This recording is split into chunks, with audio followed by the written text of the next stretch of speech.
Ho, ho, ho, hello, and welcome to the Castival Christmas special. My name is Matt House, and I'm the host of this wonderful time of year. For this Christmas special, we have previous Castival guests to return and pitch their favourite Christmas song. Each guest will have to try and convince me why I should declare them to be the winner. Once I've heard all of their pitches, I'll finally decide which one I'm officially making this year's Castival number one to kick off our holiday playlist this Christmas. Some of the excerpts will be longer, some will be shorter, but you can listen to them all in their full glory on our Patreon page, which will be in the podcast notes below. Make sure to sign up. And at the end of each pitch, there may even be a few festive floor fillers, or should I say stocking fillers, along the way. First, we'll begin with the magnificent Tom Parry. I hope you enjoy this festive special. Merry Christmas, Matt. How you doing? Oh, well, welcome back, Tom Parry. Thank you so much. And what a warm intro as well. So it's great to have you back, Tom. And hopefully you're enjoying this wintry holiday treat. Absolutely love Christmas. I'm sure we all do, but yeah, love Christmas. My birthday's around Christmas time as well, so it's always felt like a very bumper time for me in the year. Yeah. Always look forward to December. Well, funny you should say that. My birthday. When is your birthday, Tom? 16th. My birthday. I don't want to trump you, but I'm 24, so it's really very concentrated, actually. Yeah, it's annoyingly close. It's annoyingly close because too close. I'm not sure if you felt it, but a lot of people wrap up my gifts with Christmas paper. It's a small detail, but one I've always it's unacceptable. Also, Christmas cards in lieu of birthday cards. Get fucked, mate. Not good. It's take that anti-carol. Yeah. And you've got an anti-carol as well. It's very Christmassy. Yeah, exactly. God, Christmas Eve, baby. That is tough going, mate. Yeah. Tough going. It's just hard to celebrate because thing is I think it's a generational thing because a lot of people like my age don't really go out on Christmas Eve to party anymore. A lot of people like to stay indoors for for family. So I never really had that big birthday celebration, but and definitely won't be having it this year, Tom. So no, absolutely not. But so you're a fan of Christmas, which is wonderful. Are you a fan of Christmas music? Oh, tremendously so. I mean, although I will say this, I'm a massive fan of Christmas music, but I believe in kind of holding off until the right time to listen to it. I'm not one of these people who agrees with starting to listen to Christmas music in November or as soon as Halloween's out the way. Yeah. I feel like I'm a bit of a purist when it comes to that. I think the right time to start Christmas music in my mind is once my birthday. Like I wait until my birthday's done and then it's like, right now it's Christmas. And then for those kind of 2 weeks, it's all Christmas tunes all of the way. Yes. So I think it's time to head to see what you would like to pitch to us, Tom. What song or songs would you like to pitch for your top three? I know. I'm pitching three. Yeah. I've got Renegade. I've got my Stone Cold classic, and then I've got a couple of kind of niche treats that I always like to share with people. Yeah. So my Stone Cold classic. I'll say to last, I think.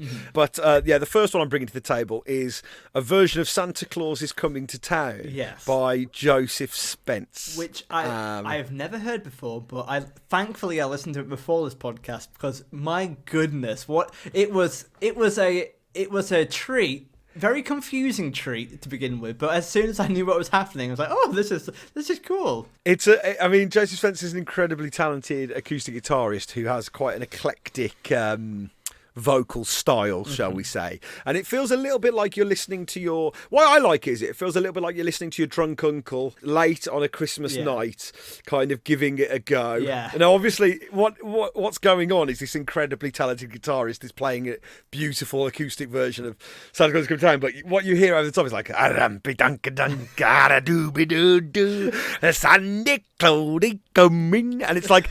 It's so rambunctious and ramshackle and joyful, and it has this real kind of drunken energy to it that sums up Christmas for me, I feel like. Yeah, you know what? It was very Christmassy, but it's the Christmas you don't really see. It's the 11 p.m, you've been drinking all day for the last 12 hours kind of vibe. You start to get the old port out of the cupboard because that's the only things left in the house. That's the kind of thing, the vibe it has. Absolutely. That's exactly it. And it makes me think of a warm pub where someone's got a guitar and it's like that's what's going on.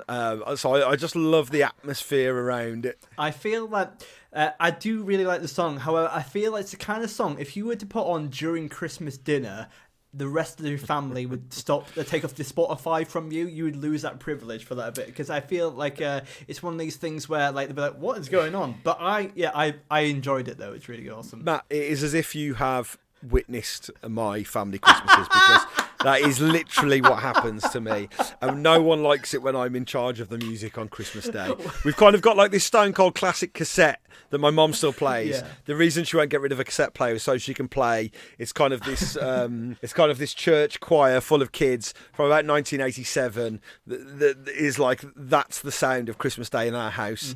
And the time when I tried to veer off into my eclectic Christmas collection, it did not go well. Tom, I think I don't want to overstep this friendship, but I feel like this is why we're kindred spirits, because I think we're both that person where we're like, hey, guess who's putting on the punk Christmas collection? This guy. Exactly, right, here we go. It's exactly that. Literally, for the last 2 years, I put on punk Christmas, like, in the morning, just to kind of get away with it, and no one else enjoys it but this guy. It's how I get into Christmas, you know what I mean? Like, there you go. I want to hear Bad Religion sing a Christmas song, and I want to hear Ramones moaning on Christmas Day. That's what I want. Yeah, exactly. There you go. But yeah, so that's a great one. What other niche treats do you have? So this may well be my favourite, but and it's called Santa Claus is a Black Man. Yes. And it's by Akeem and the Teddy Van production company. And it has the trappings of a novelty single. And it's kind of got one of these kind of saccharine child vocals. But oh my God, I feel like it's got such an emotional gut punch, and then the final kind of chorus, an adult vocalist takes over, and the vocals absolutely soar, and it just gets me right where it's pure. It's just, I think it's a beautiful message and a beautiful song. So they kind of. So I've only listened to it once, but the story is that a kid gets to see a black man as Santa Claus, and is telling the whole family, Santa Claus is a black man, and like it. So it kind of builds up though. I really liked it for that reason, because it starts off with that kid's vocal, and I think as you say, it was quite saccharine to begin with, but as soon as the ensemble came together, about a minute in, it just started building up, and at the end, it's like a phoenix from the flames. It's brilliant. Absolutely right, and it's in the tradition, a dance as old as time, of which I must admit I was late to the party of. I Saw Mommy Kissing Santa Claus is the song, isn't it? And it was only very recently that I realised, the point of that song is that Daddy is dressed up as Father Christmas, and that's what the kid's seen. I thought it was genuinely a song about Father Christmas going around overstepping the mark, and so obviously it's in that vein. But there's something so beautiful about it just makes you stop and go. So a child sees Father Christmas, but it's her dad dressed up, obviously, and she's delighted to find out that Santa Claus is a black man, and it's just like it's such a beautiful it says such a lovely simple message about representation, I guess. But in such a succinct way, and like she's telling her dad this, and when it gets into the second verse, and the dad's kind of agreeing, and she says, and he's handsome, and he's like, I can dig it. It's so good. It's so good. It's basically, this girl's got the coolest dad in the world, basically, and then when the mother comes in and starts singing, it really does go places. Yeah, absolutely. It feels very wholesome, and I think I liked it more because it was very to begin with I was like, I'm not sure where this is going, but then it was very sweet. As I say, it's good representation. Although and the ear, it's an absolute earworm. I think like the reason it was my first choice when you said what songs would you bring to the table, I was like, it's got to be Santa Claus is a Black Man, because I sing that year round. It stays with me. That kind of, it's so catchy. Santa Claus is a black man. Santa Claus is a black man, and he's handsome like my daddy too. And it's like, but like that like refrain. It doesn't go away. Does not go anywhere. It stays right in your brain. Also, I think what we skirted past very fast is the fact that you think Santa gets off with loads of mums all around the country. That's brilliant. Thought that for so long. Well, I've only found out today. Actually. Yeah, there you go. Santa Claus was a black man. Yeah, that's it. It really, honestly, it does not go anywhere. Don't you worry, Tom Parry. It'll be in my ears for the rest of Christmas. So. Yeah, it will indeed. That's it, yeah. So, and then my favourite, my go-to, my kind of absolute banger is, I mean, my favourite Christmas album of all time is a Christmas present from Phil Spector, that kind of a Christmas present for you, Phil Spector's album, which is one of, when he kind of when he was inventing the wall of sound, and like he kind of invented the sound of the Christmas single, Phil Spector, and like obviously the man was a lunatic and a nightmare, but he was a genius, and the album is absolutely phenomenal. So like, if people don't listen to that, that's 100% what I would point to you towards, is A Christmas Gift for You, the Phil Spector Christmas album, with like incredible vocalists on it, and it's kind of, you're listening to the Christmas sound become invented. That kind of the saxophones, those kind of the jingle bells, the wall of sound. It's so lush. It's one of the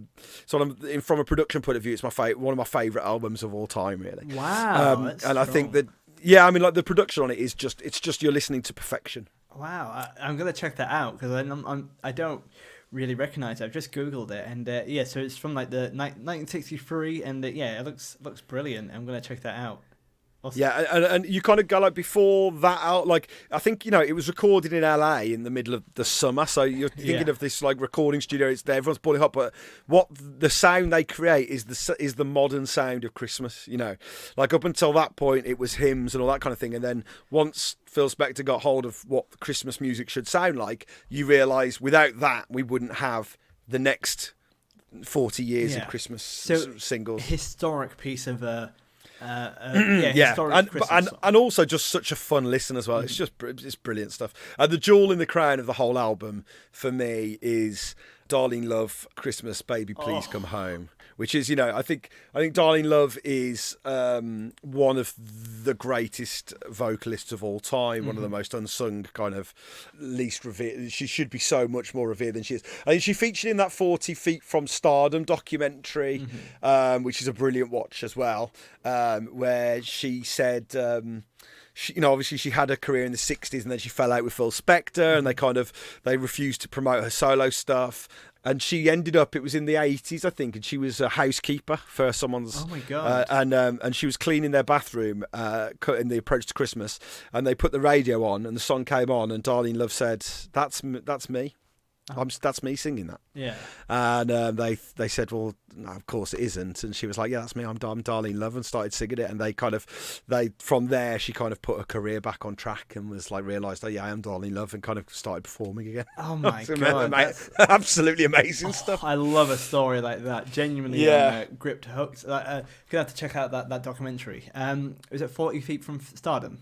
Yeah, and it looks at what it means to be a backing singer. So it looks at the people who were like the backing singers for the Rolling Stones, like Gimme Shelter, and all those kind of people, like those kind of featured artist singers. It's a brilliant documentary.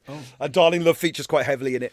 But yeah, this song, I mean, her vocals are incredible, and it is just... from the opening bars, it is just the sound of Christmas for me. It really is. It's one of these things where it's... I think it's quite iconic, because I didn't know the name Darling Love, but I knew the song immediately. And it's like, Christmas, da-da-da-da-da-da, that one. Yeah, exactly right, Christmas. That's it. And I think it was covered, I think it was covered by I think it's been covered by the Ramones, actually. So there'll be a version there for you to listen to as well. Well, to be fair, I'm more than happy with Darling Love, but if there's Ramones version doing it, because I know Ramones do I Don't Wanna Fight Tonight.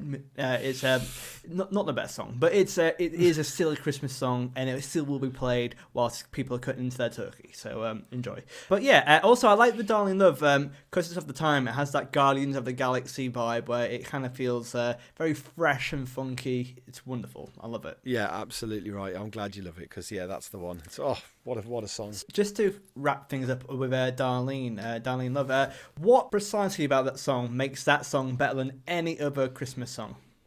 It's the sentiment of coming home. That's, if someone was to say to me, what is Christmas about? Christmas for me is about going home. And I've lived away from...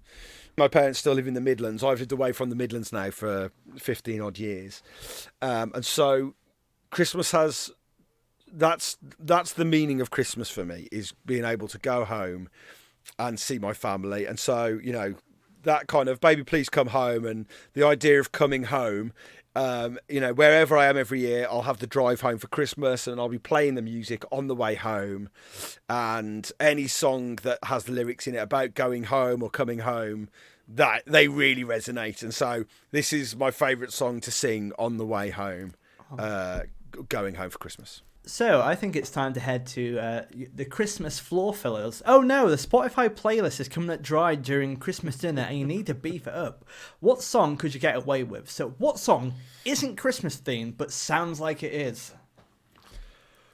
Oh, hello. That is a really interesting one because you have to try and clear any Christmas songs from your brain, don't you? I mean, I tell you what I would go for is No Surprises by Radiohead. Oh, yes, absolutely. Like the chiming nature of it and that kind of, Absolutely, yeah. Yeah, the chimes. It's got it's very soft, like a lullaby. You could get away with it as well. That's a really good answer. I love that.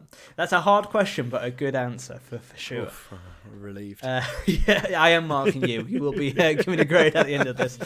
Thank you once again, and I wish you a very Merry Christmas, Tom Parry. Merry Christmas to you, Matt. Thank you very much. What a pleasure to be here.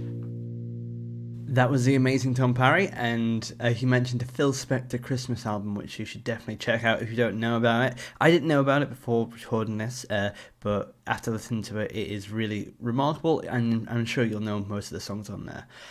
And now it's time for Nadia Camille. Welcome back, Nadia. How are you doing?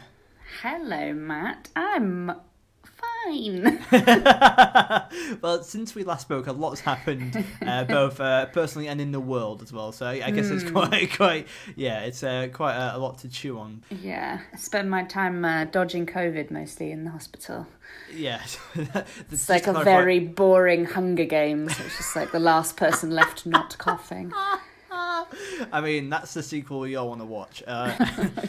And just to clarify, if no one has heard Nadia's episode, you are a doctor, trained to be a doctor. You're not just going to hospitals for fun, for survival. Well, I do enjoy it, but yes, it's because I'm a student doctor. Obviously, there's a lot of gloom in the world, but let's talk about some not too gloomy. Let's talk about Christmas music. Are you a fan of Christmas music? Well, I sort of am, despite myself. Could you explain more about that? Because that's interesting. Well, I just kind of it's in this country as well. I didn't really realise until I lived in the States and then I came back to the UK around Christmas time because I had an American boyfriend and brought him to the UK for a Christmas one time. Mm-hmm. That Christmas music is unrelenting in this country. It is omnipresent and unrelenting. And it's the same 20 songs that we just hear all the time because he sort of pointed it out because obviously when you live in something you don't really notice it, but he was like, have we not heard this song 8 times today already? And it would be Slade or Wizard or whatever.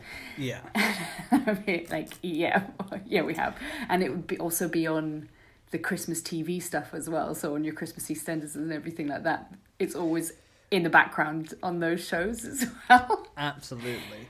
And so it is like being immersed in a massive custard pile of Christmas songs. Pile. Well, it's like you're drowning in it. Yes. And, yeah. Well, although technically you can walk on custard, can't you? Yes. You can walk on it, but if you stop for a second to digest, it will sink you. And I am very excited to hear, what is your favourite Christmas song, or what song would you like to pitch to us today at Castival? Because my favourite Christmas song is actually a song by Sufjan Stevens. Okay, he's got whole albums of Christmas music. I didn't know that, but I do know the back catalogue is. I think rich. I mentioned him. Yes, you did. Did I mention him? I think brief for my festival because I do love him. He has a massive triple disc album of Christmas songs. And there's loads of favourites on there actually, but my favourite one on it is a song called "That Was the Worst Christmas Ever." I love that already. That sounds great. To be fair, I was already sold on triple album deck of Christmas songs, but that was the worst Christmas ever. Because there's a lot of obviously the mainstream ones are like, I wish it could be Christmas every day. But what this is saying is like, oh thank God, it's more adult, isn't it? It's more like, oh thank God, oh Christ, yeah. So can you tell us more about that song? Yeah, of course. Well, the whole album is actually, it's great, to be honest. And I like to put it on because he's got lots of hymns and stuff that he's done his versions to with things like banjos and ukuleles and things like that. So I think it sounds really pretty. And he's got lots of versions of old sort of classics like O Come, O Come Emmanuel, and then lots of his little sort of poppy versions. He's got a song called Get Thee Behind Me, Santa. And it's a great Christmas album. I highly recommend it to everybody. But then this song, That Was the Worst Christmas Ever, it's beautiful. It's so gorgeous. He plays it really delicately on the banjo, and it's so softly, delicately sung with him and then a female voice that harmonises together. And the lyrics are really simple, but it's, to me, it's so scene setting because it's just about this like really, I don't know. It's very evocative. There's this line where it goes, "Our father threw all the gifts in the wood stove." Oh wow! And then my sister ran to the playground to read her books, and I just feel like it's so evocative, and it's really, I don't know, it's something like cold and crispy and very wintry about it, and also I hate Christmas, so for me I relate. See, I like... Because to me, Christmas is often a difficult family situation, and I feel like that sums up the sort of difficulty of having to spend time with your family, and then somebody does something terrible, like putting all the gifts in the fire. Yeah. And you end up running away to read the books. Yes, and I'm just looking over the lyrics right now, and it finishes with Silent Night, Holy Night, Silent Night, Nothing Feels Right. Nothing feels right. Yeah, and that's...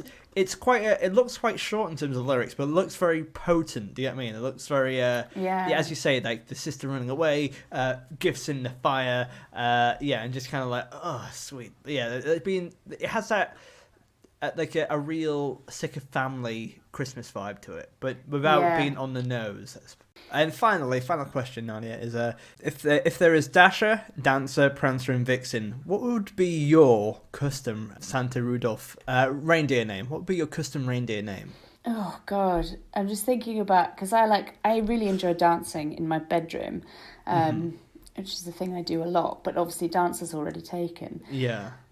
But one thing I have is very clicky joints, so I might have to call my reindeer Crepitations. You know what? We've had a lot of different suggestions for reindeer names. What was it? Crepidatious? Crepitations. Crepitations. Which is the medical name for when you've basically got noisy joints. Come on now, Rudolph, bring on Vixen. Yeah. And why is that reindeer clicking? Yeah, you'll be able to hear me coming. You'll hear the jingle bells, and then you'll also hear like click, click, click. Mom, why is the reindeer poorly? It's a very haunting Christmas sound. Well, thank you once again for joining us, Nadia. It's an absolute pleasure to have you. And firstly, thank you for coming to Castival for the first time for your amazing Quinfields, but also thank you for joining us for our Christmas special. Oh, you're very welcome. I'm looking forward to Quinfields 2021, to be honest. That was Nadia Camille, and now it's time for Matthew Crosby. Well, welcome back, Matthew Crosby. Thank you for coming on to the Castival Christmas special. It's my absolute pleasure. Merry Christmas. Merry Christmas to you. And are you a fan of Christmas music, Matthew? Yes, absolutely, 100%. As soon as, I don't know if we're allowed to say, but it's only November 19th when we record this. So a bit early. Although I know a lot of people have been starting Christmas early because, they've just got nothing else going on, which I totally understand. But yes, as soon as it sort of gets to kind of early December, pretty much the 1st of December, we just have Magic Christmas playing in the house kind of continually. I love it. I can't get enough of it. I just think Christmas, and I like. I'm not, I'm going to pick quite a cool song, but I'm not a snob in any way. I'm really into all the biggies as well. Your Slades, your Wizards, your E17s, love them. Matthew Crosby, what is your pitch for your favourite and best Christmas song? Right, I'm going to pick The Waitress's Christmas Rapping. Oh my god. Now, you know what? I don't think I can recall that, but I know The Waitresses, and Christmas Rapping sounds very, very up my street. Yeah, so it's the one that goes, Merry Christmas, Oh, but yes. I think I'll miss this one this year. It's that one. Yes, So, yes. yeah, that's the one to remember. It's an absolute corker. That's exactly right. Nice. It's got the sort of big brass, the big brass kind of middle eight. It's a really good song because it has, it's really upbeat and it's dancing. If you put it on at a Christmas party, people will dance to it. Mm-hmm. So that's number one. That's good. It's a good song in its own right. It's one of those songs that there are plenty of Christmas songs that it's the Christmasness that makes you want to sort of enjoy them. Mm-hmm. Does that make sense? Yes. Like but this is a song a bit like Slade's Merry Christmas Everybody.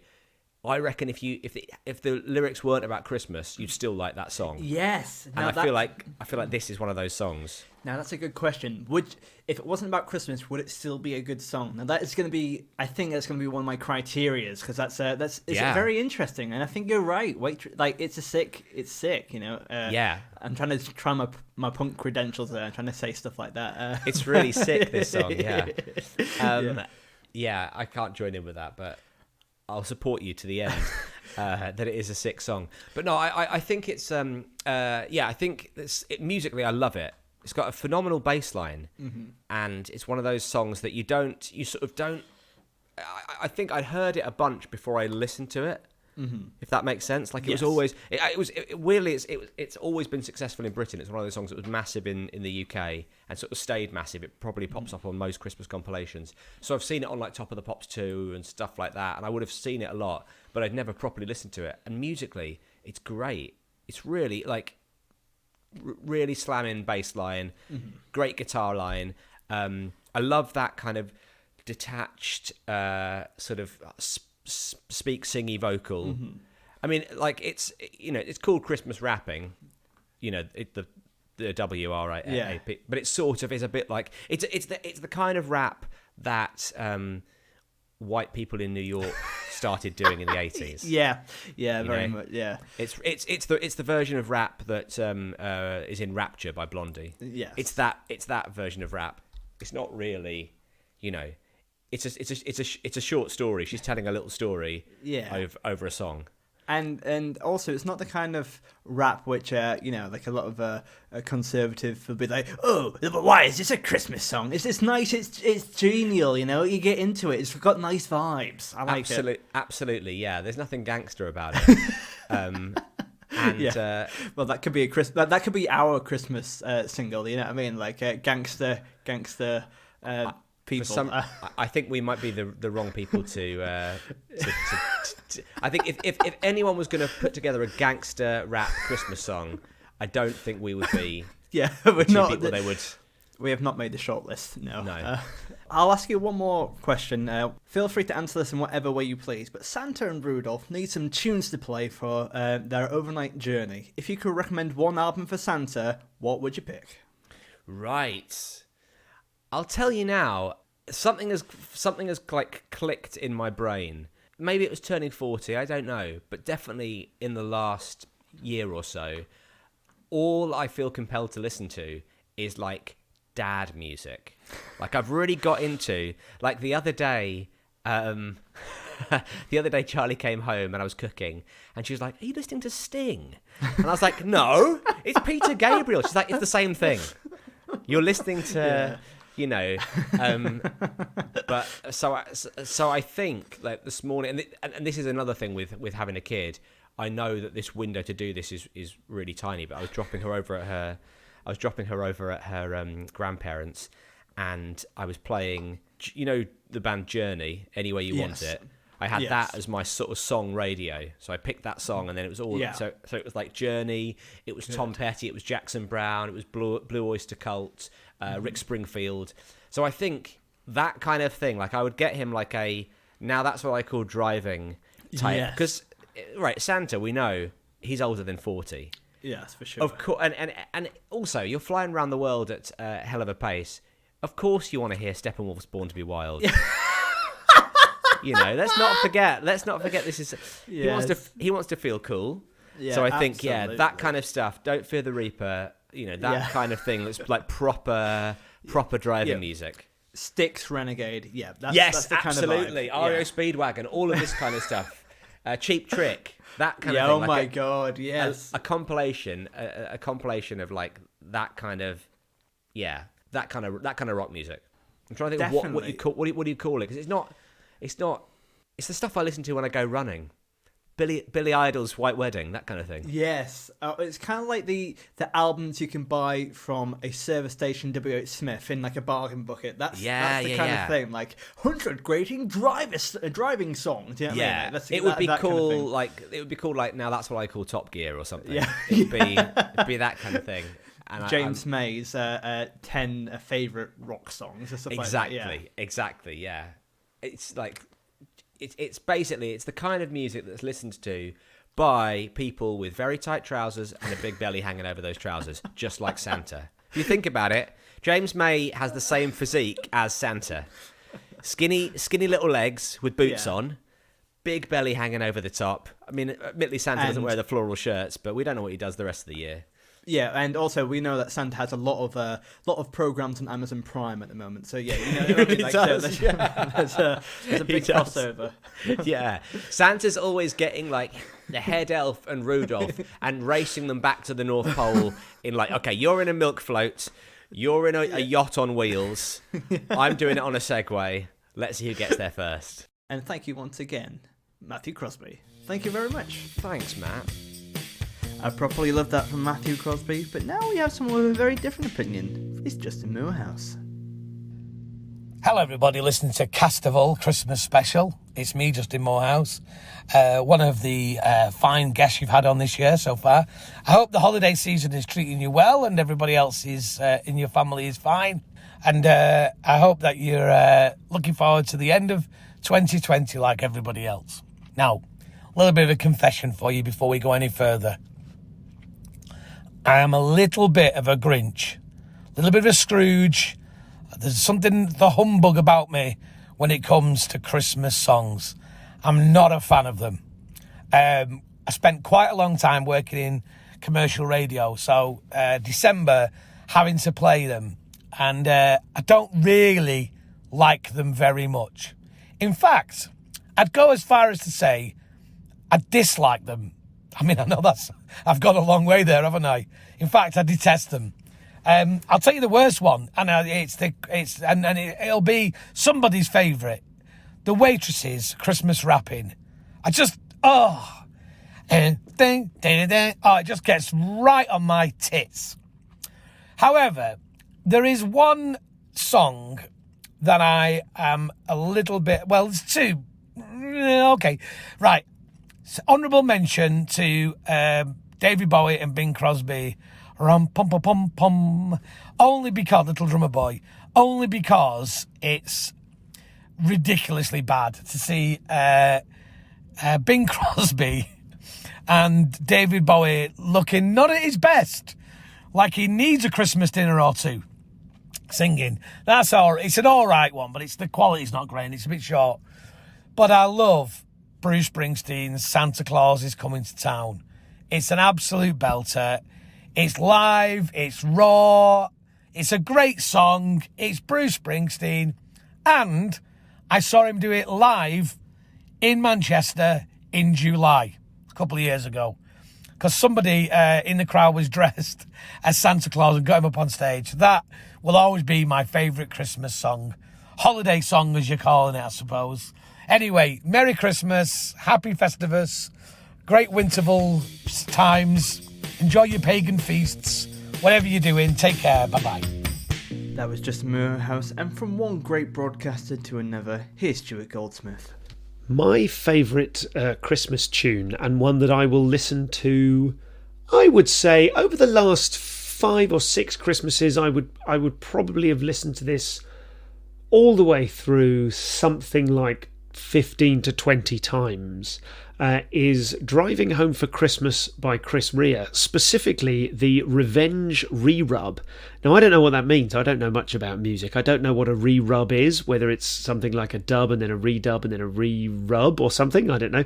And it may be that a re-rub isn't a thing. It's just the name of it. But I'm happy to tell you that although I can't identify who made this piece of musical genius, if you type in Revenge re-rub into your the browser of your choice, then you'll be able to find it because it's in a couple of places. It's no longer on SoundCloud, which is where I used to play it, but it is a 6.5-minute version of Driving Home for Christmas with almost no lyrics.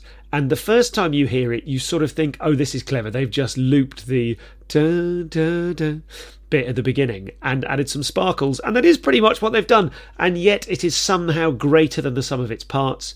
I think I started off liking it ironically, and then it quite grew on me, and then I liked it ironically again, and now I find it deeply meaningful.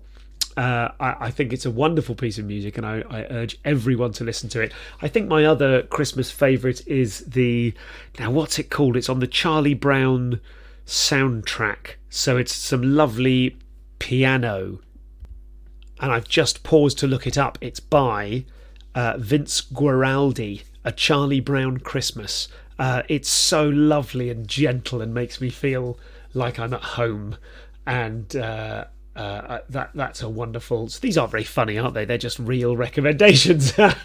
So if you want to feel warm and sort of homely and like everything is all right with the world at Christmas time, which of course, let's not forget, it isn't, but if you'd like to feel like it is, I highly recommend A Charlie Brown Christmas by Vince Guaraldi. I believe that's a whole album, or the Revenge re-rub of Chris Rea's Driving Home for Christmas.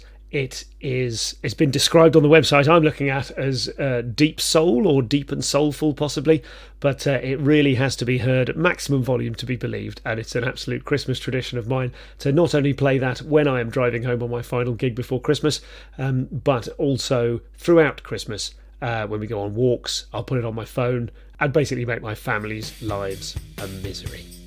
Happy Christmas. That was Stuart Goldsmith, and now it's time for Elf Lions. Welcome back to the podcast. It's Elf Lions. How are you doing? I am happy to be alive. Yes, that's good. I'm squeaky clean because I had a bath. Oh, wonderful. Yes, so I'm a deliciously merry little elf. Yes, and it's great to have you for our Christmas special, Elf. And are you a big fan of Christmas music? Yes and no. I'm not a fan of the obvious big hitters, but I think there is something so comforting in the repetition of it every year. So I do quite like the sort of Groundhog Day mentality it gets me into. Yeah, I don't want to be too aggy and just be like, oh no, I hate all Christmas songs. I understand their purpose. They you know what you're getting.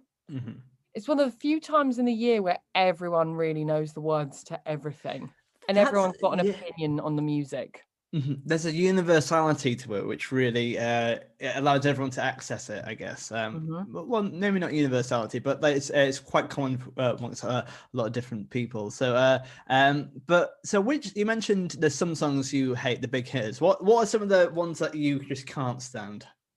Well, it's not so much I can't stand, like I don't particularly like All I Want for Christmas Is You by Mariah Carey, because that was done to death in my teenage years. Yes. When you like see boys, school discos, a house party, that was sort of the romantic one to go for. Obviously, it was done really hardcore in Love Actually in 2004 when I was about 13, 14. And I remember that everyone trying to sing that at the Christmas concert. Yeah. So that irritated me. Yeah. And there's that one song, I was saying this with my dad the other day, you know, the one nobody actually knows who it's by, but it's the one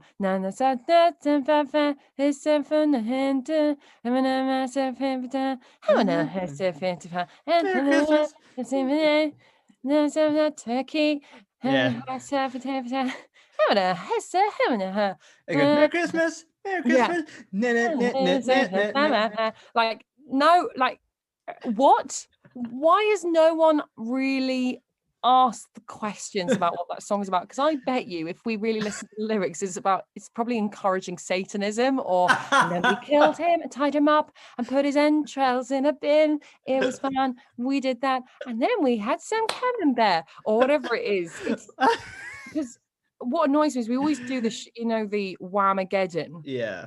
Yeah. And you think, why do we pick one of the most common songs? Make it hard. Yeah. Pick Mud Lonely this Christmas, which is one of the absolute best Christmas songs of all time. Pick something that people have to work for. Yeah. Give it a bit of jeopardy. Well, what I really enjoy with that is the idea that, firstly, that the Christmas song you were singing, which is by the Waitresses, by the way, that's actually Matthew Crosby's song of choice for his pitch for Castival, actually. But I just won't talk to Matthew ever again. He's dead to me now.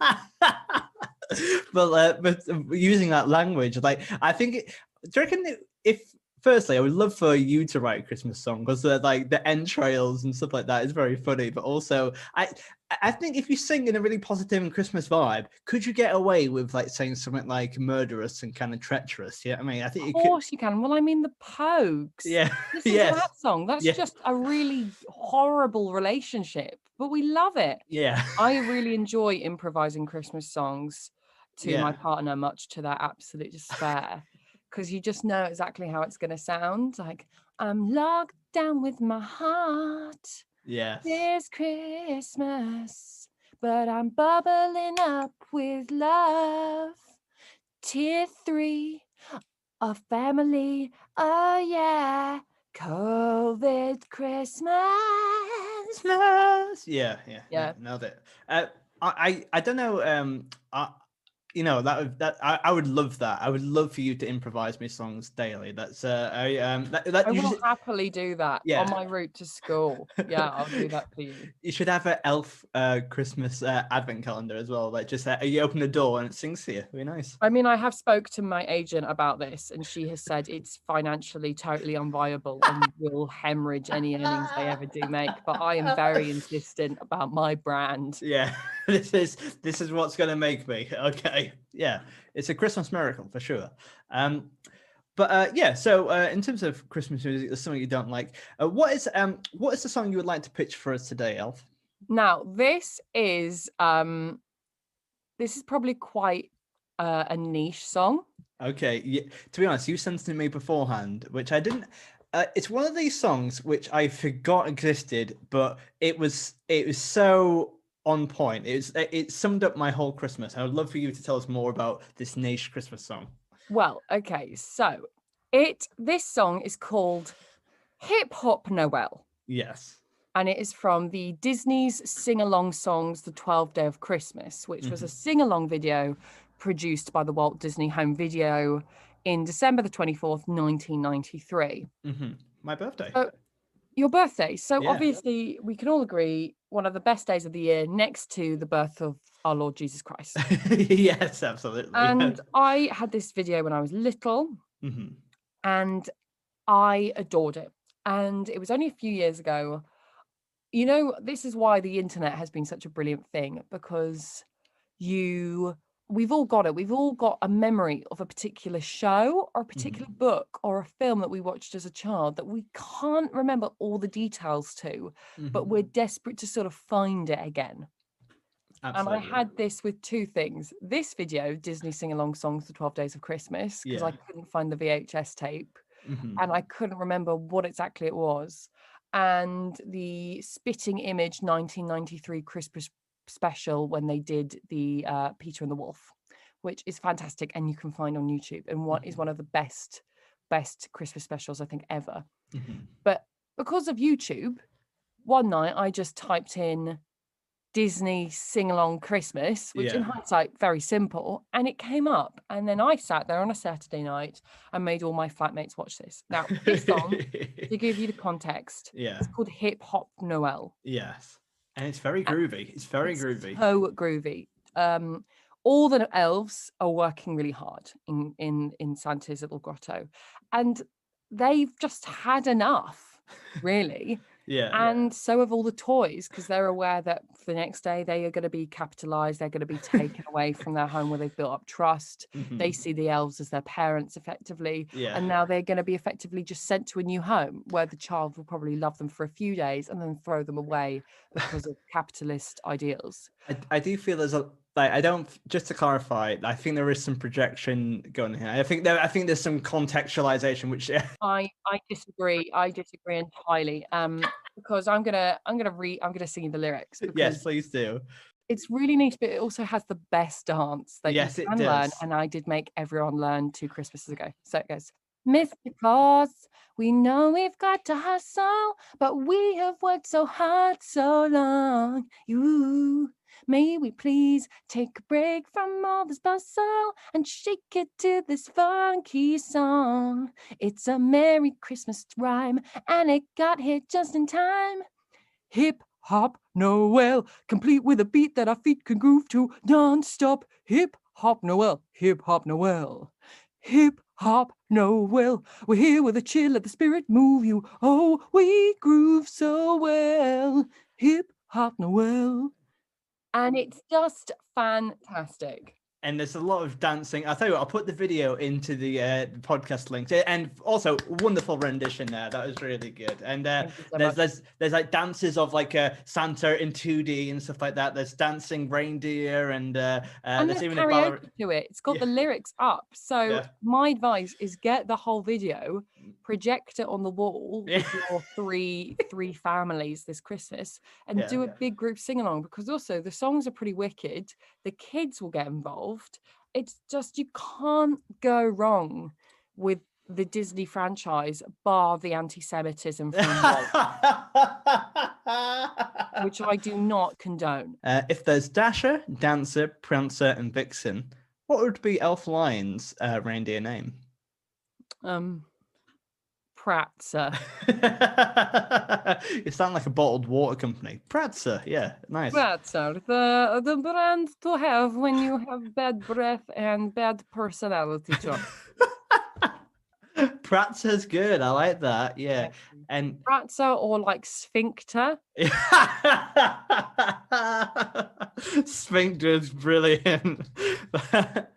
It's like a little kid just about to go to sleep. It's like, Dad, I think I hear a Santa. I can hear the sleigh bells.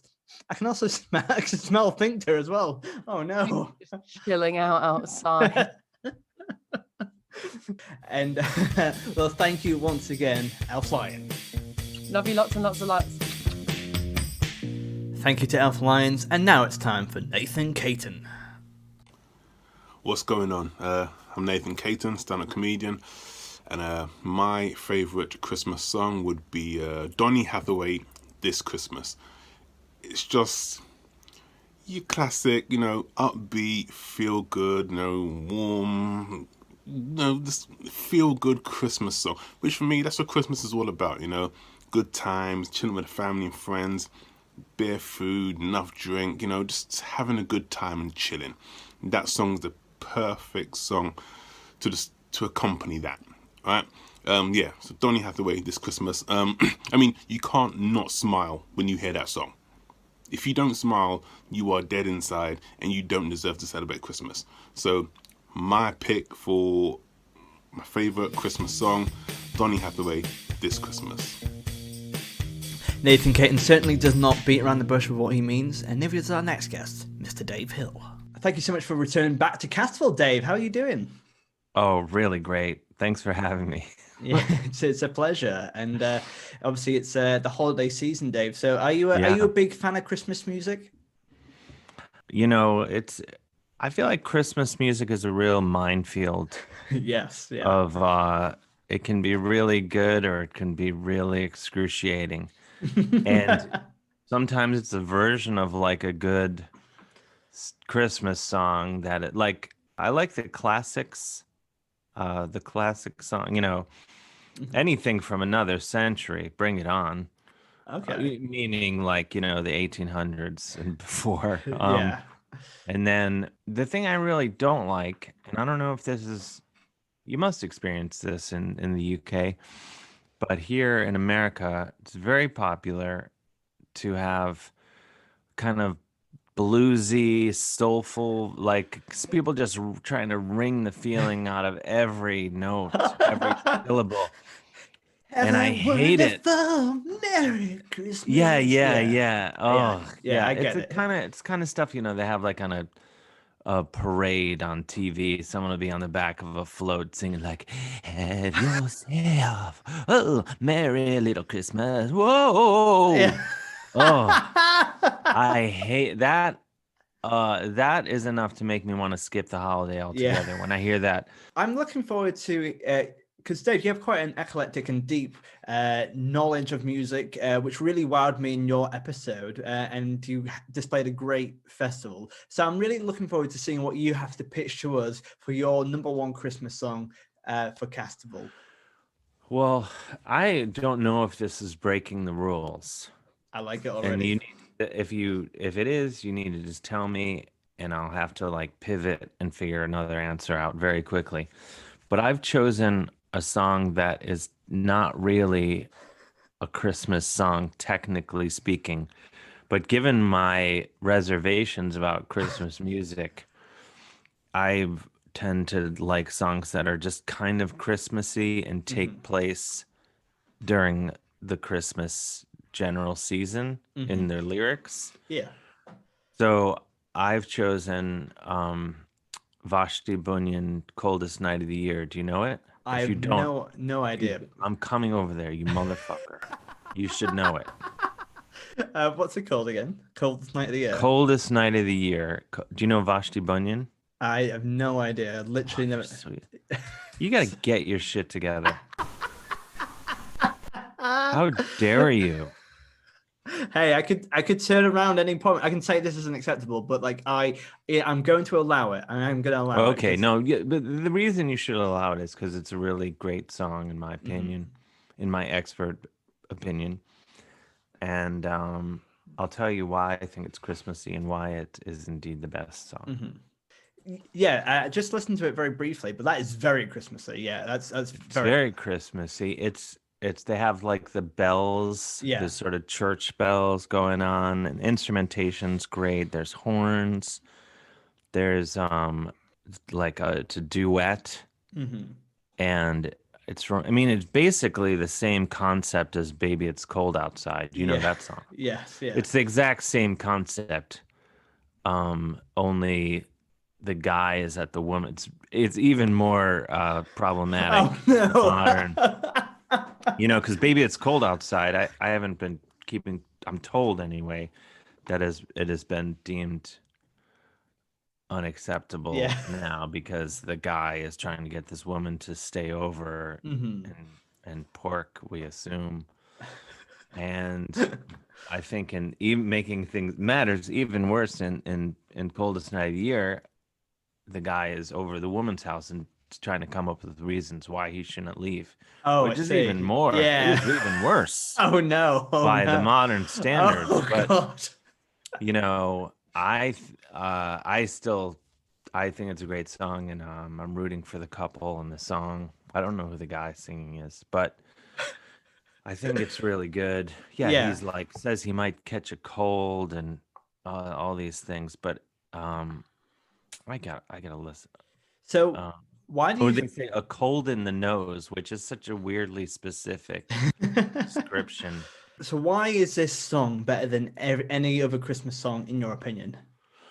Because it doesn't mention Christmas. It's not. It doesn't, and so it's not like cloying. It could just be on. You could be like sitting with friends. You could have your awesome sweater on. Maybe candlelight. The lights are down, and you're just kind of cozy with loved ones, and it's just a great song, and it's from my favorite era of music, really, like 60s, 70s, in that ballpark. And it doesn't mention Christmas, which protects it from ever being ruined. Yeah. No one, like, Mariah Carey's not gonna get her hands on it. Yeah, for sure. And do like a crazy histrionic version of it. So Santa has Dasher, Dancer, Prancer, and Vixen. But Dave Hill, what would be your reindeer name? My reindeer name? Slasher. Maybe. Or just Dave Hill. Reindeer Dave Hill, I guess. Imagine if the final two things were, we can call him Slasher or Dave Hill. Hey, Dave Hill. Yeah, imagine Dasher, Dancer, Prancer, and Dave Hill. Yeah. I think that works. Yeah, that's brilliant. Well, thank you so much for coming back on, Dave Hill. Thank you. I'm honored. We're about halfway through our holiday special. Now it's time for the man himself, Dame Baptiste. Hello there, lovely people and lovely listeners at Castival. Just want to say, first of all, happy holidays.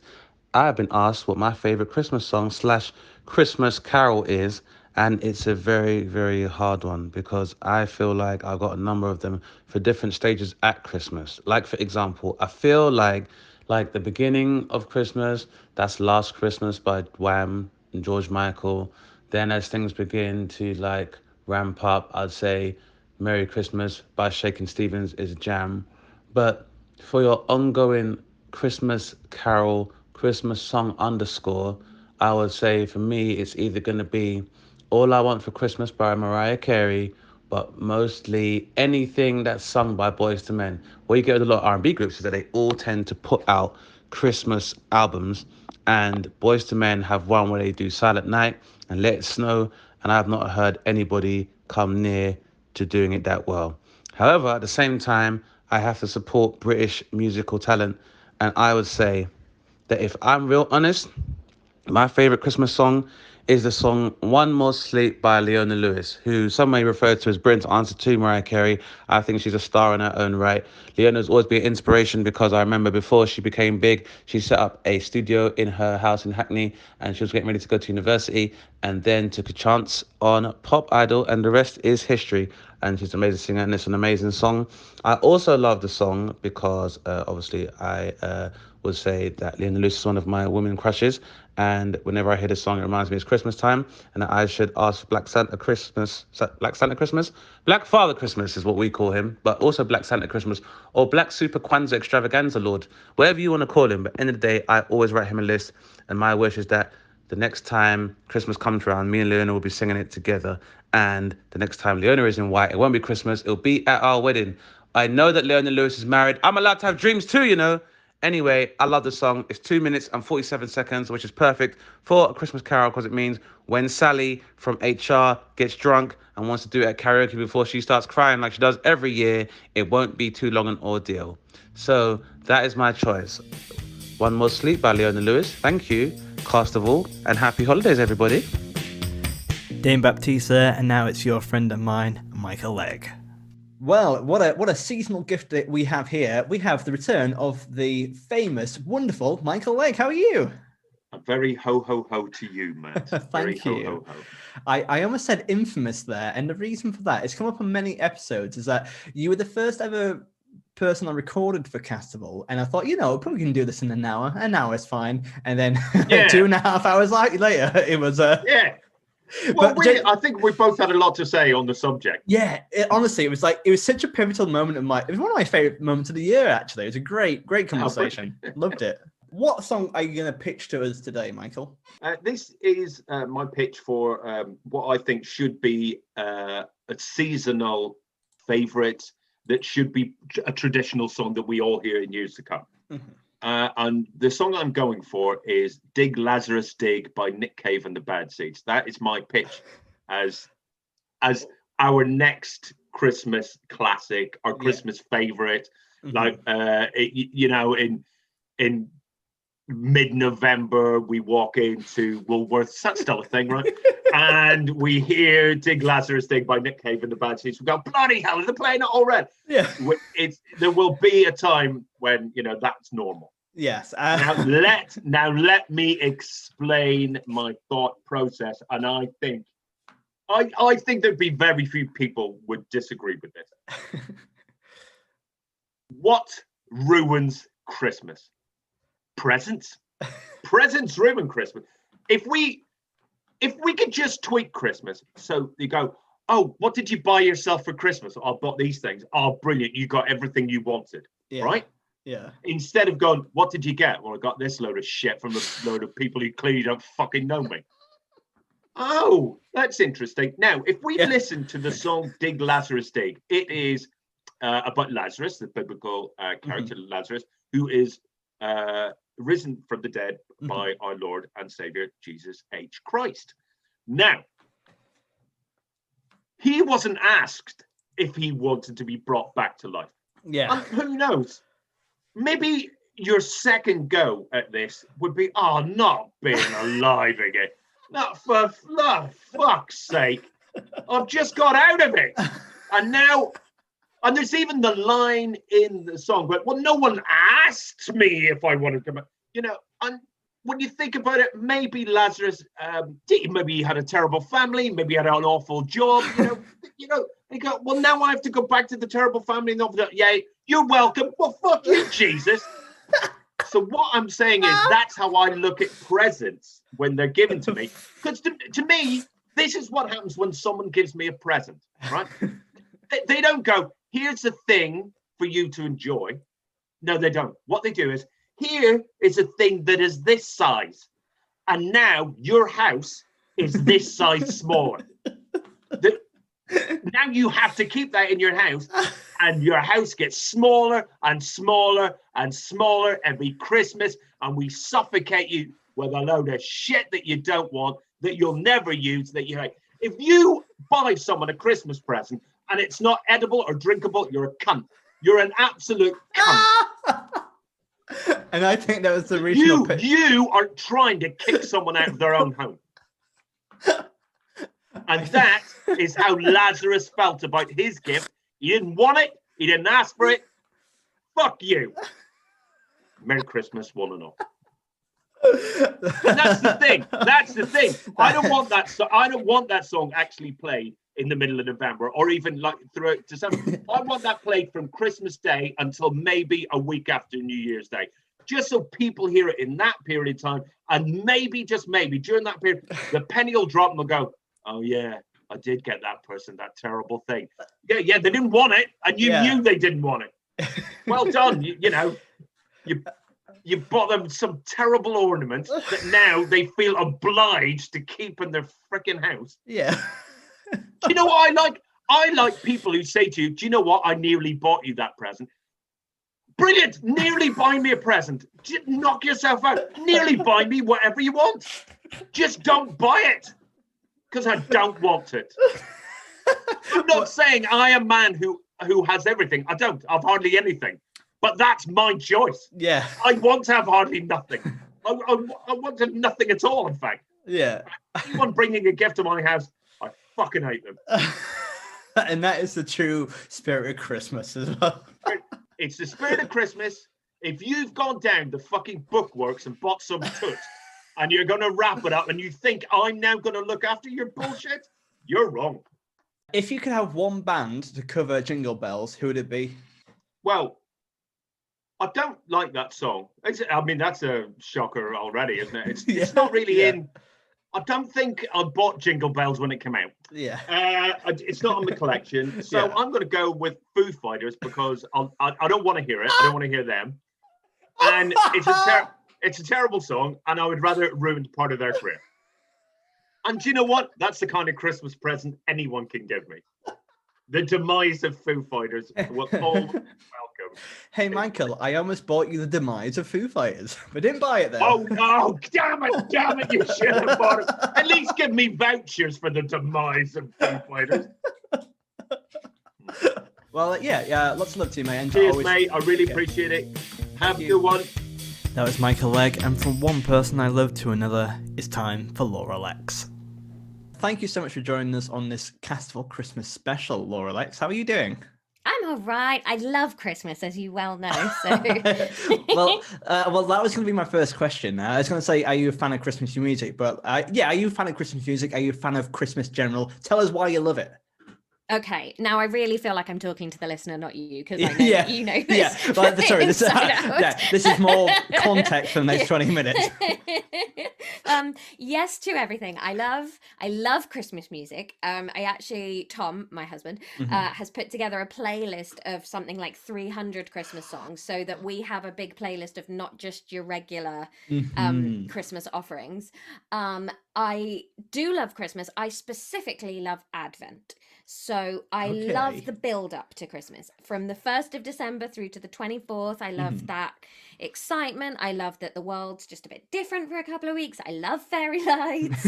I love twee decorations. I love genuinely nice decorations. Yeah. I love what Christmas has come to be, which I think is important. Like, I'm not religious, but I think Christmas is a point where people get time off work legitimately to spend extended times with their families. I mean, I know that lots of retail and lots of people don't, but more people than usual get that time off, and it's beautiful. And we kind of, I know we go a bit mad with corporate capitalist stuff, but it's built on this foundation of wanting to spoil people. So yes, I love a lot about Christmas, an awful lot. You know what? It's finally good to get you on this podcast to talk about something you actually enjoy, because the previous time was, I hate everything, I hate music, I hate you, Matt. No. But...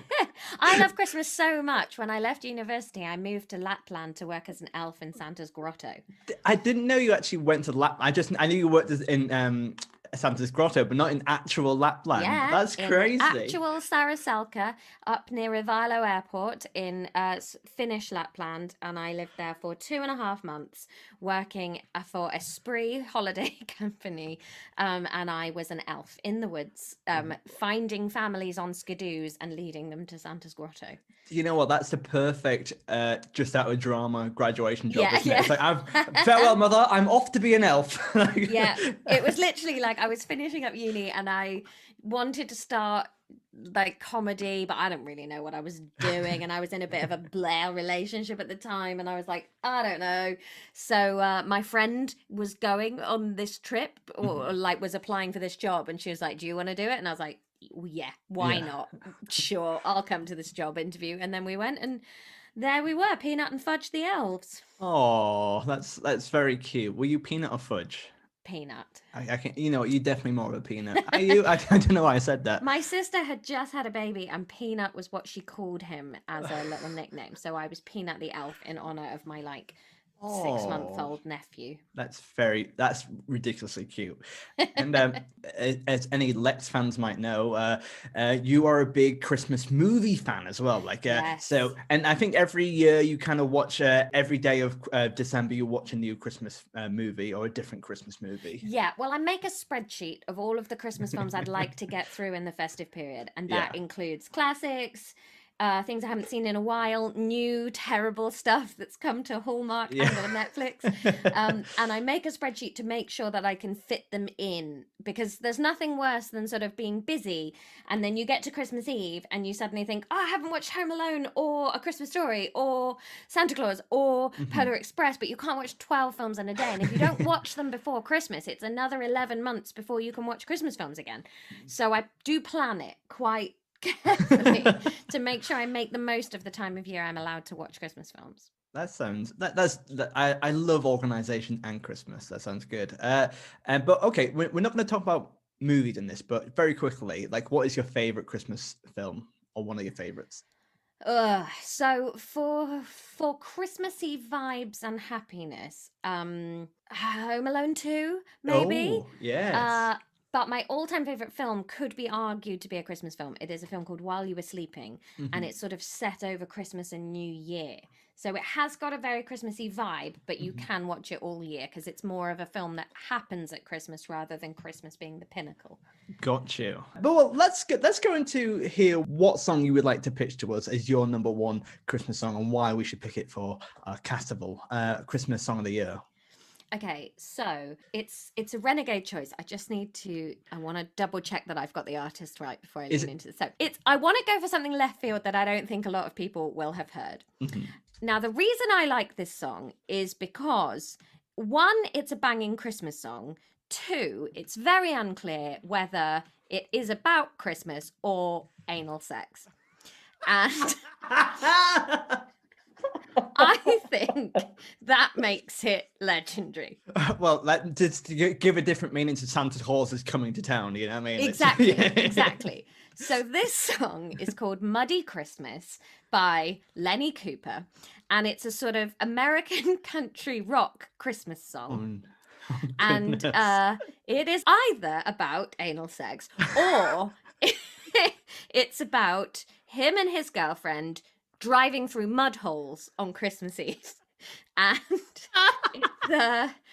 it's very unclear which one. I wonder if I can... Well, I've got some lyrics up here. Can we read out some extracts from it? Would that be... Yeah, you certainly can. So I've never heard of this song before. And I think it's a whole album. Goes... It's an Average Joe's Muddy Christmas is the album. They're not all by Lenny Cooper. Colt Ford, I think, is how we got into this. But like my favorite lyric, I think it's like, we're gonna turn the speakers up, put it in my truck, gonna hit a mud hole or two, muddy Christmas, baby. And that is genuinely how the song goes. Like, he says, muddy Christmas, baby. But I just think if you're at an event, you need some Mariah, you need some Chris Rea, you need the classics. But then if you want to get a Christmas party a bit sexy, you need a song that's either about driving through mud holes or anal sex, and this is the perfect solution. Well, let's read. Can I read it? Let's read out the chorus, because I think there's a. This is my present for you. We're gonna turn the speakers up, get it in my truck, gonna hit a mud hole or two. Merry Christmas, baby. That's how the chorus goes. People are getting furious at Christmas music and when it's played, and they turn to Laura Lexx for guidance. What time of year is it usually acceptable to start playing Christmas music? And when September the 1st. Whoa, Renegade's choice. Why September the 1st? Because the Edinburgh Festival's done, and all I want to think about is Christmas. That's 4 months of Christmas, Laura. Yeah. It would be 5 if the stupid Edinburgh Festival wasn't there. Yeah, if you took out the Edinburgh Fringe, you could have it all year. Yeah, this year I've just been partying since February. Genuinely, I suppose probably mid-November I start feeling urges for it. But as I've got older, I have resisted listening to it until 1st of December just so that I don't get sick of it in any way. But the thing about having like a big expansive Christmas jingle list, which by the way, I've sent you a link to the playlist in case you want to include it in the notes. Thank you. Is that you're not just listening to the same 12 songs on repeat. Yes, because I think that's where it gets dry. Because if you, I think also if you go into like shops all the time to pick up stuff, obviously not in the COVID world, but like if you're going out regularly and you hear the same 12 songs, it's like, oh yeah, it can get repetitive. But that's why I like different and niche Christmas songs. And Muddy Christmas, baby. Well, thank you so much, mate. That was a lot of fun. No worries. Can we? I'm going to say goodbye to you, Laura Lexx, but I want you to finish it. Instead of saying goodbye, and just say Merry Christmas. Okay. Thank you so much to my wonderful guest, Laura Lexx. Merry Christmas, baby. Thanks to Laura Lexx, and now it's time to see what Tony Gardner has under his tree. Welcome back, Tony Gardner. How are you? I'm very well, thank you. Merry Christmas. Merry Christmas, everybody. I wish I had some sleigh bells just to ring. Yes. Oh my God, that'd be such a good touch. But Tony, are you a fan of Christmas music? Yeah, no, I am. Christmas music starts on 1st of December, where I never allow myself to listen to any Christmas music until 1st of December. And nowadays it's about, we create a Christmas playlist and I drag all the songs that I like into it, and it just soundtracks the whole of December really, and certainly it has to be playing at certain times, that playlist, and often it's background music, but yeah, so we put the tree up yesterday and you have to have the playlist on during the tree and when the tree's being decorated, and so it's sort of rather sort of schmaltzy, sort of lift music, isn't it? It's a lot of the time Christmas music, but there's certain albums that we would have playing that have got a bit slightly more class, and songs that have a slightly more class than other songs in terms of Christmas music. Yeah, I think it's time to head into your pitch. So, what do you think is your favourite Christmas song? It's same as all my other favourite songs, like Desert Island Discs. It changes every day, really. Oh, really? Yeah, and there was I've thought a lot about it, as you can imagine, and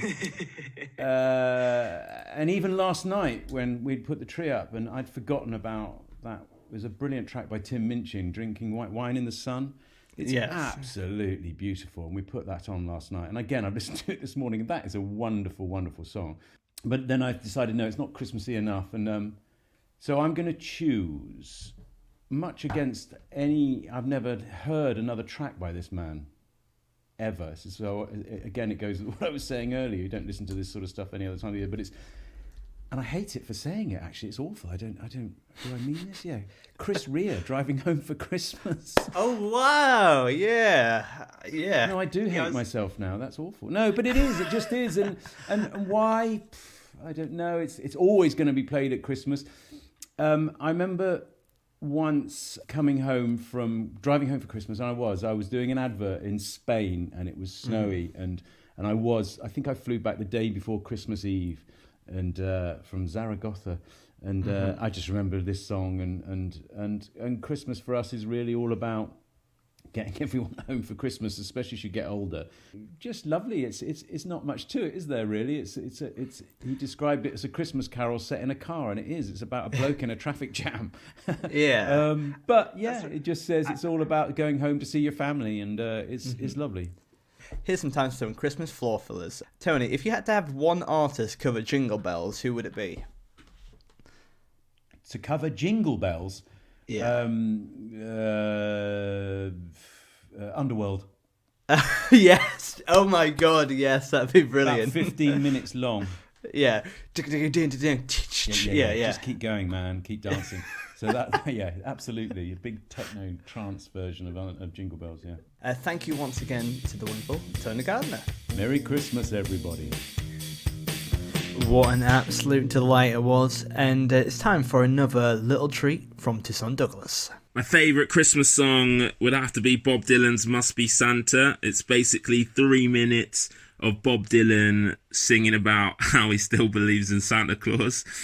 And you should pick it as the best holiday song, because unlike all those other Christmas songs that have like sleigh bells or the carillon, all those kind of cliched Christmas instruments, this is the only Christmas song to feature a festive accordion, and it's bonkers.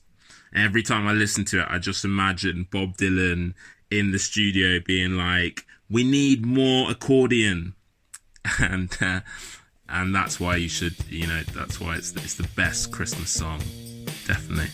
From the wit and wile of Toussaint Douglas, now it's time for the enjoyable carnage of the delightful sausage. Welcome back to the delightful sausage. Welcome. How are you doing? Hello. Hi, Yeah, good, Matt. thanks. Merry Christmas. It's nearly Christmas. Yes.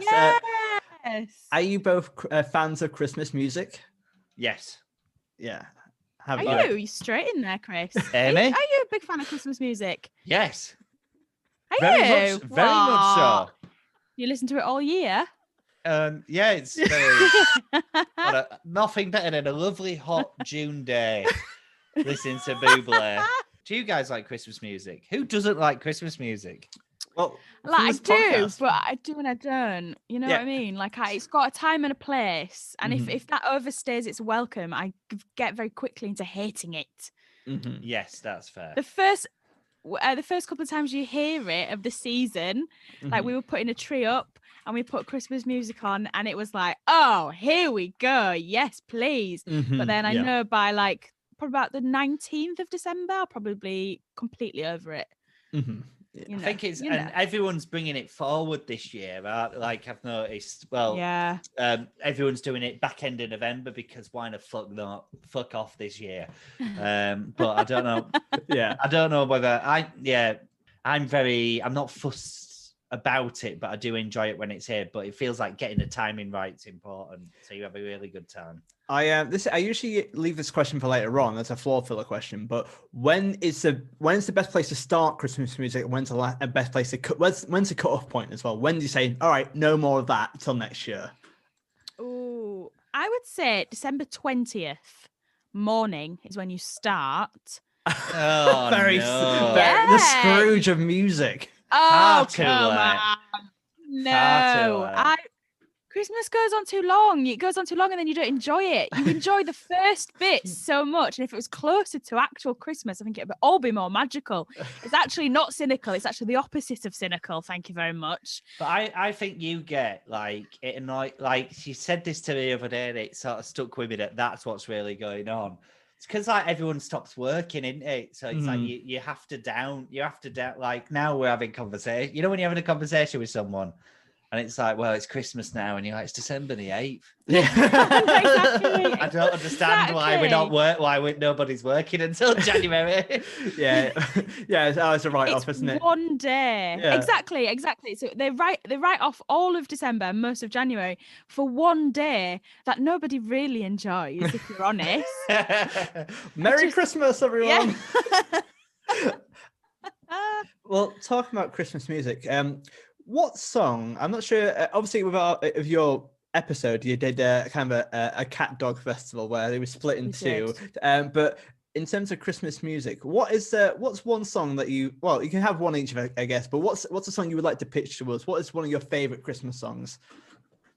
Well, I tell you mine, and then Chris, you see if you agree. I think you might like this one. So my favourite Christmas song is "Rocking Around the Christmas Tree" by Brenda Lee, purely because of Home Alone.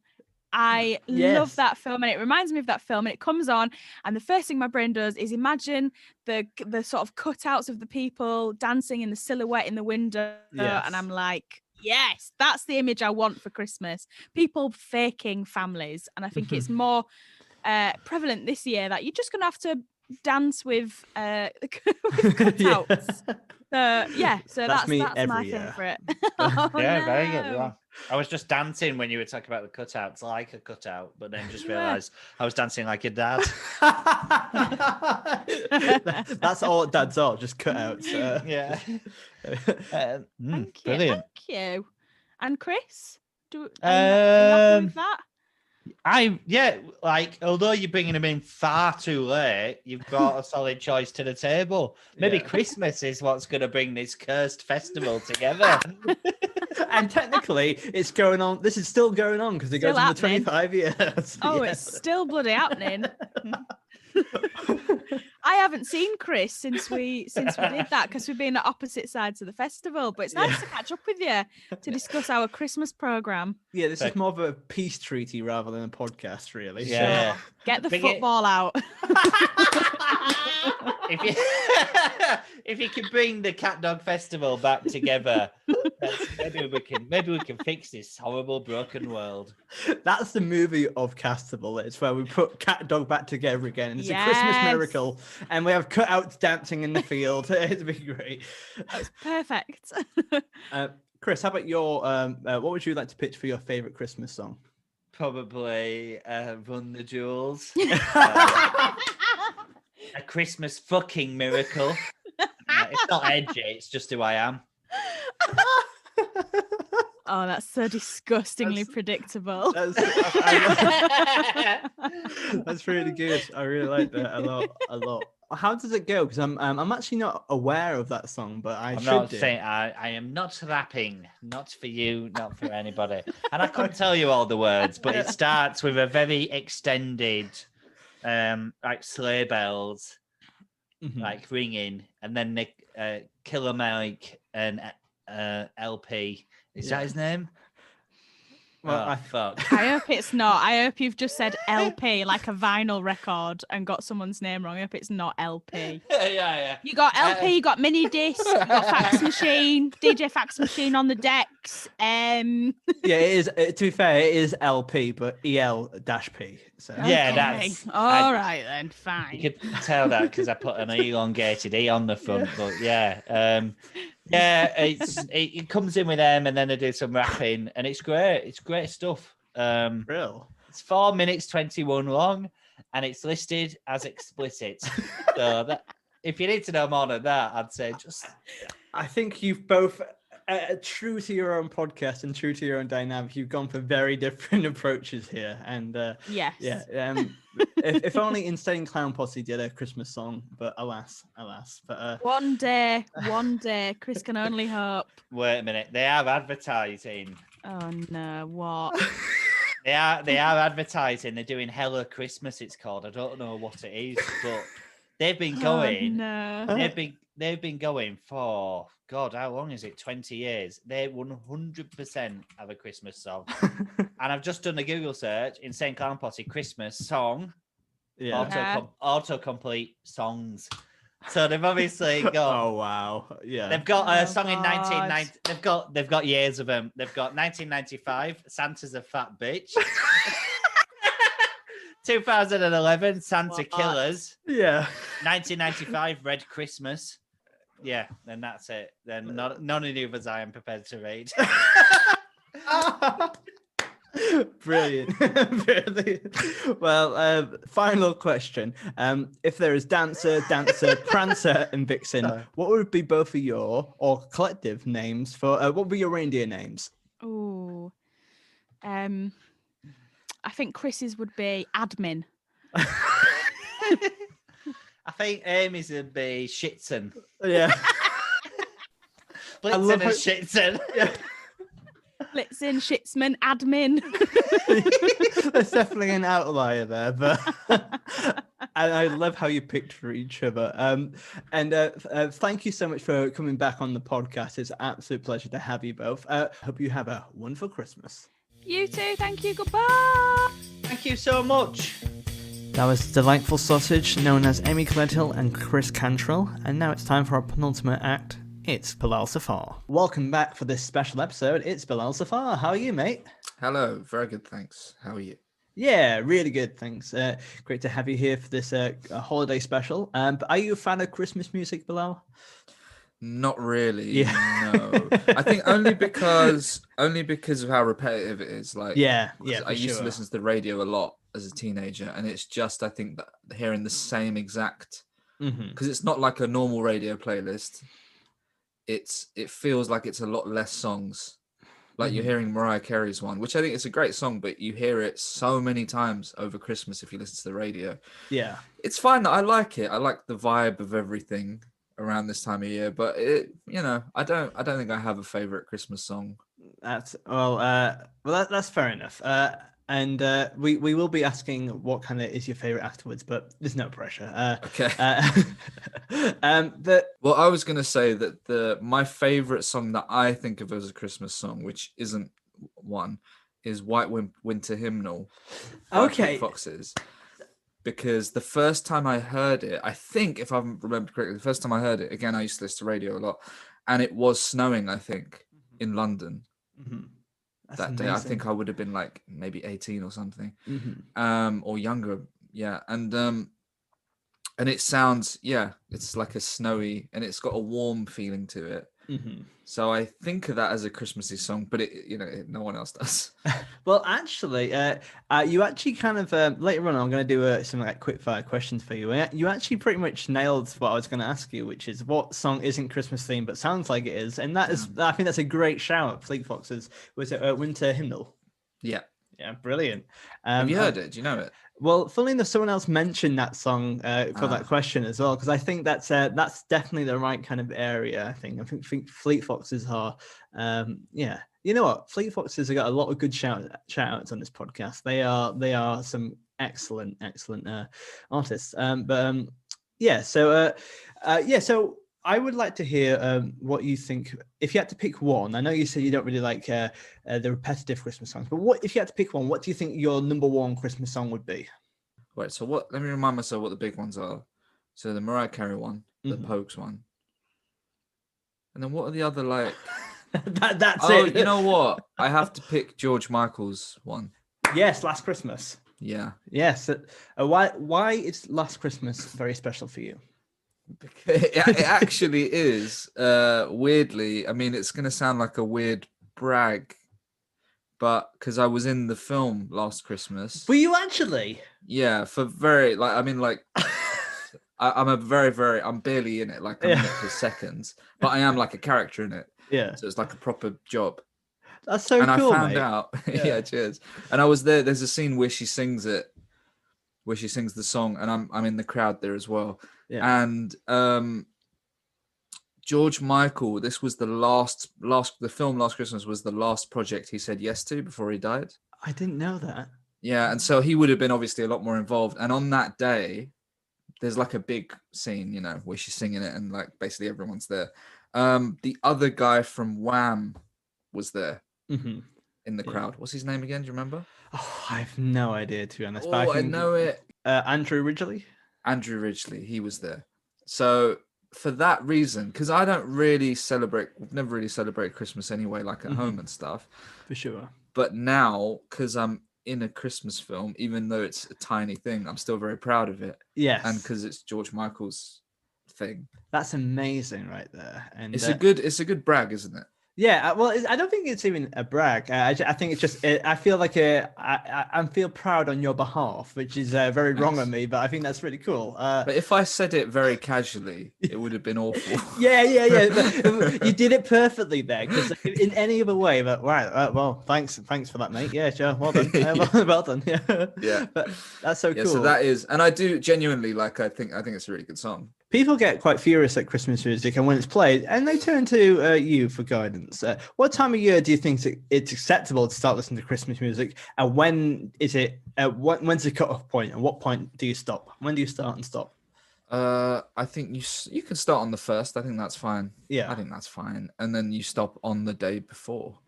You do? Would you play it on the day? I don't think you would. Well, I think people do, especially during dinners and stuff like that. But it's up to you. It's your you can answer it any way you want. Okay, well then I would say the day. Or no, I'll say Christmas Day, but at exactly 11 a.m. It has to stop. Yeah, it's just like even on radio stations, if there's a Christmas song playing, it just has to cut off. So in your episode we talked about starting the military dictatorship, and now it's spread from a festival to the entire the country. Yeah. You have to do it. Look, with these things, you have to do it gradually. You have to bring force in. You can't do it straight away. You've got to do it bit by bit, like 11 a.m. Christmas, and then next year no Christmas music. The year after no Christmas. Year after nothing. Literally no holidays.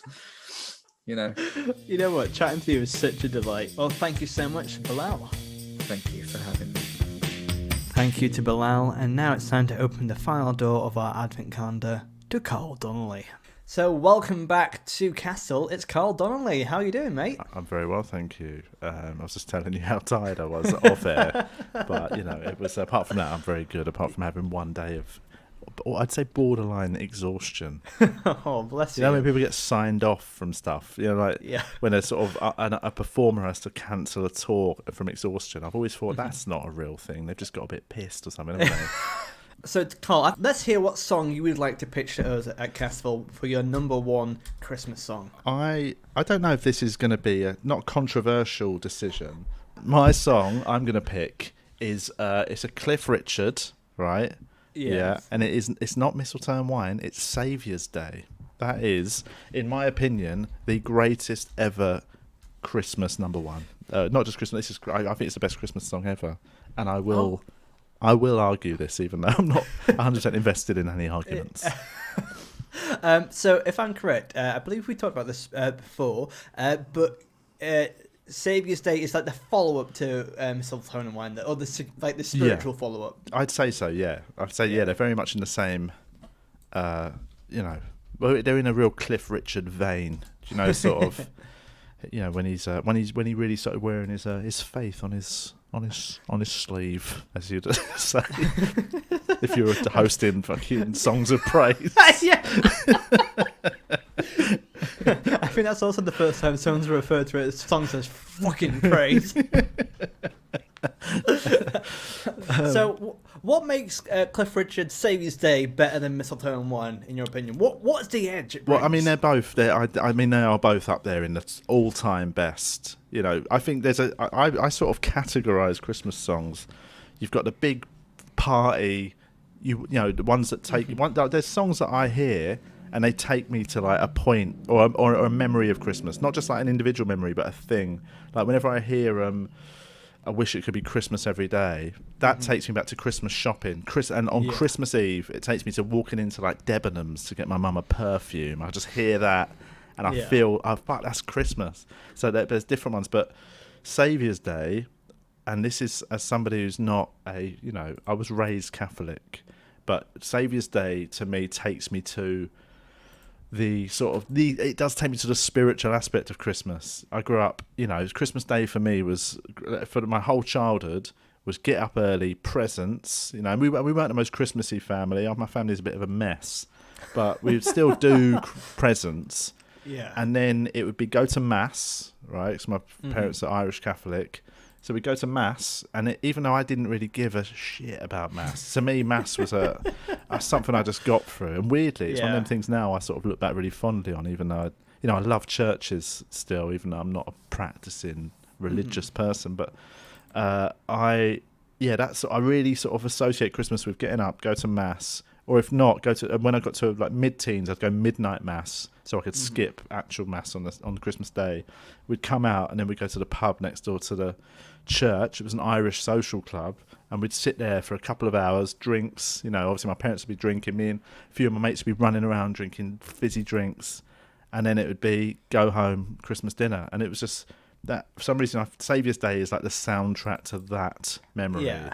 So there's a nostalgic element. It's pure nostalgia, and it's purely because it is about the Christian nature of Christmas in our sort of culture, innit? I like it because you've really. I like your pitch because it's kind of, you've gone for nostalgia, you've gone for like a different, but you've gone for a spiritual message. What you've essentially done is called, all the other ones are about like about consumerism, but this is about there's a soul. You've pitched that, which is a strong pitch. It's about our Lord and Saviour Jesus Christ. You definitely have Welcome that to Songs of Fucking Praise with Carl Donnelly. You dickhead. Let's sing with some cunts. Yeah, here's some cunts singing Mistletoe and Wine. I'll be back afterwards with Aled Jones for an interview. But yeah, it's I do feel spiritual at Christmas. I know it's as much as I said I like putting effort in, but I like buying. It's not buying presents. I like the thought that goes into them. Some years I've gone very basic on presents for people, but it's all about the thought that you've nailed that. It shows that you've listened to what they're into and what they like, and you've really thought about it. And yeah, I do think there's a spiritual aspect to that, to getting together, or just even like having quiet little ones. Me and my wife, her parents are in Australia. All her family's in Australia.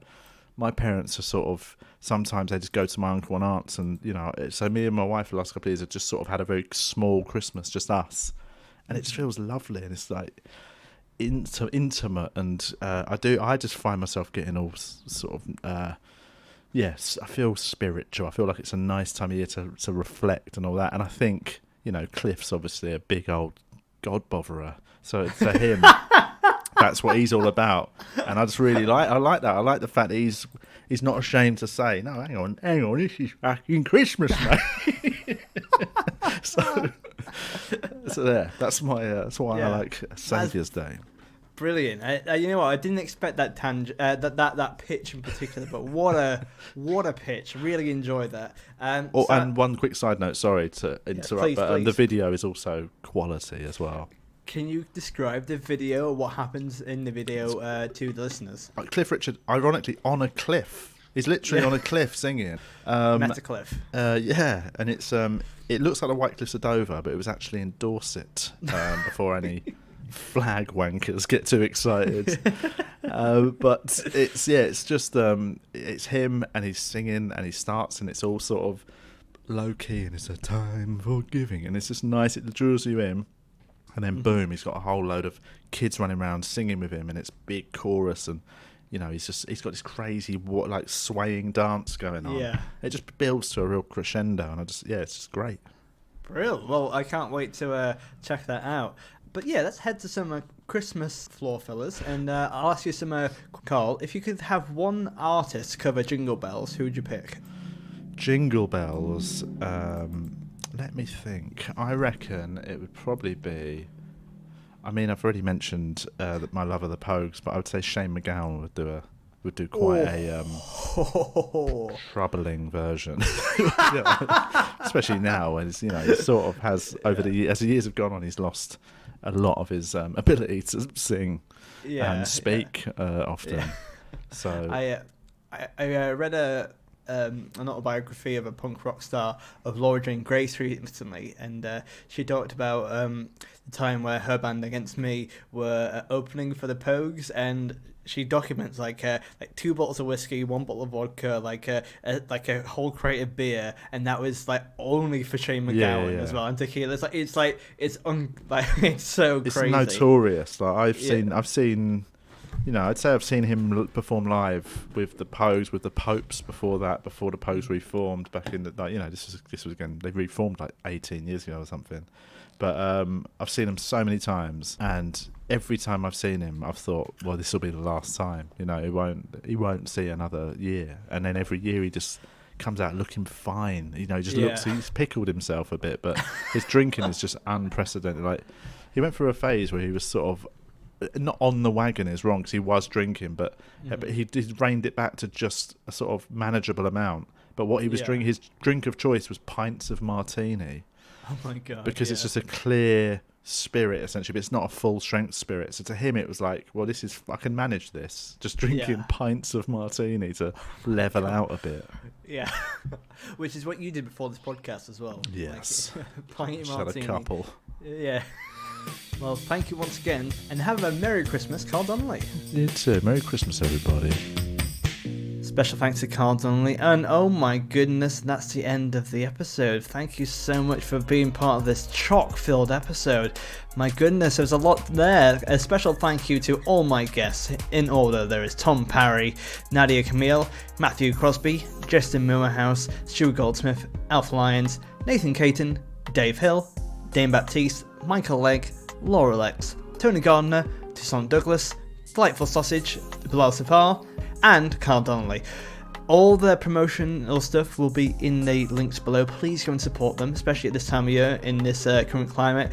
All of them do amazing stuff, so please go and check it out and go and support what they do.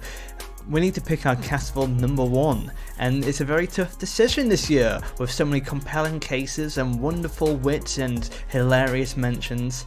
But I think it would be remiss of me to kind of only pick one. But I don't think I should pick any.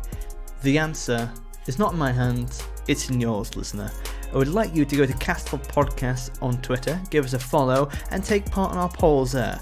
From every day until the Christmas day, we'll be putting up daily polls to figure out who is the number 1 Christmas spot. So make sure you go and vote in there and take part. If you really enjoyed these episodes, if you really enjoyed these little clips, there are far more where they come from. A lot more Christmas goodies.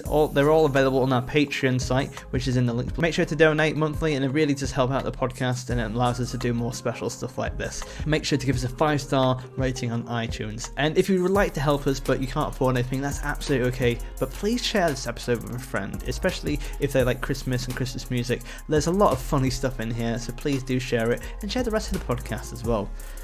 And on top of that, I would like to give a special thanks to my wonderful agent and podcast executive, Daisy Francis, for all of her help editing and kind of time frames and stuff. This has been a massive overture, so thank you to her.